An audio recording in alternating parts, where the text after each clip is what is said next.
नमस्ते दोस्तों, NSTV horror stories में आपका स्वागत है। चलिए बढ़ते हैं आज की कहानी की ओर। मैं पेशे से एक सिक्योरिटी गार्ड हूं और मैं ये काम पिछले 5 साल से कर रहा हूं। मैंने कई होटलों और स्टेशनों में काम किया है। इस बार मुझे एक रिहायशी बिल्डिंग के बाहर नौकरी मिली थी। ये बिल्डिंग 5 मंजिलों की थी और मेरी ड्यूटी ज्यादातर रात को होती थी। पहली रात थी और मैं रात के करीब 1 बजे राउंड ले रहा था। बिल्डिंग के नीचे एक छोटा सा गार्डन था जहां शायद ही कोई आता हो, लेकिन जब मैं वहां से गुजरा तो मुझे एक छोटी सी लड़की वहां बैठी हुई नजर आई।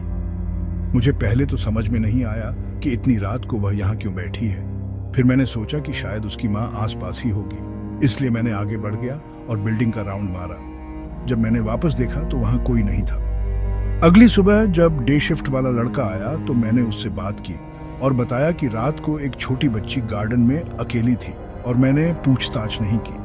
तब उसने कहा, अरे अगर कोई अकेला दिखे तो पूछताछ करनी चाहिए, हो सकता है उसे मदद की जरूरत हो। मैंने कहा, मुझे लगा कि शहर में लोग रात को भी घूमते हैं, इसलिए मैंने नहीं पूछा।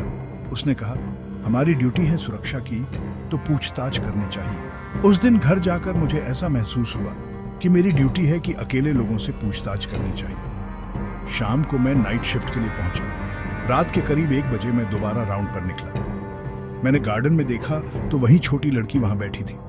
मैं रुक गया और देखने लगा कि उसके परिवार वाले भी आसपास होंगे। मैं उससे बात करने ही वाला था कि अचानक वह लड़की भागकर झाड़ियों की ओर चली गई। मैं भी झाड़ियों में गया, लेकिन वहां कोई नहीं था। लड़की शायद पीछे से भागकर कहीं छिप गई थी। मैंने गार्डन से बाहर आकर राउंड पर जाना शुरू किया और सोचा कि वह आखिर कहां गई होगी। अगली सुबह जब डे शिफ्ट वाला लड़का आया तो मैंने उसे रात वाली बात नहीं बताई और घर चला गया। शाम को जब मैं ड्यूटी पर आया तो यह मेरी तीसरी रात थी। मैंने रजिस्टर चेक किया और रात को 1 o'clock बजे एक बार फिर राउंड पर निकला। आज भी वही लड़की गार्डन में दिखाई दी। मैं सोच रहा था कि आखिर क्यों वह लड़की रात को यहाँ आ रही है और उसके माता पिता उसे यहाँ आने की अनुमति कैसे दे रहे हैं। मैंने सोचा कि मैं उसकी ओर बढ़ूंगा, लेकिन जैसे ही वह लड़की को एहसास हुआ कि मैं उसकी ओर आ रहा हूँ, वह झाड़ियों की ओर भाग गई। मैं भी उसके पीछे दौड़ा और उसे आवाज लगाकर रोकने की कोशिश की, लेकिन वह झाड़ियों में कहीं गायब हो गई। फिर मैंने सीढ़ियों के पास देखा। वहां वह लड़की हंस रही थी और उसकी आवाज काफी तेज थी। मैंने सीढ़ियों पर चढ़ने की आवाज सुनी।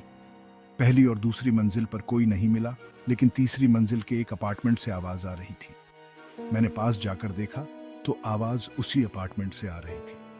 मैं बच्ची की आवाज को पहचान सकता था। मैं दरवाजा खटखटाना चाहता था, लेकिन किसी को परेशान नहीं करना चाहता था। फिर मैंने राउंड पूरा किया और गेट पर आ गया। रात को मैं उसी लड़की के बारे में सोच रहा था। अगली सुबह जब डे शिफ्ट वाला लड़का आया तो मैंने उसे बताया।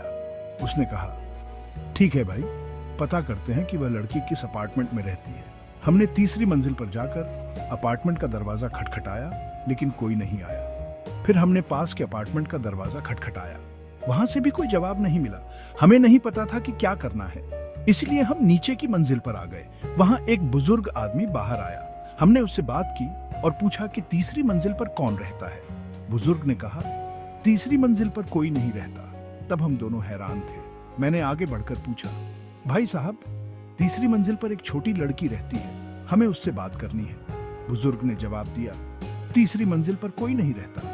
उस फ्लैट में पिछले साल आग लग गई थी और उसमें एक छोटी लड़की की मौत हो गई थी। तब से वहां कोई नहीं रहता। ये जानकारी हमारे लिए एक झटके से कम नहीं थी। मैंने उसे बताया कि मैंने रात को उस लड़की को तीसरी मंजिल पर देखा था और गार्डन में भी देखा था। उसने कहा कि आधी रात को वह लड़की कई लोगों को नजर आती है, इसी कारण तीसरी मंजिल पर कोई नहीं रहता। इतनी बात करके हम बाहर आ गए।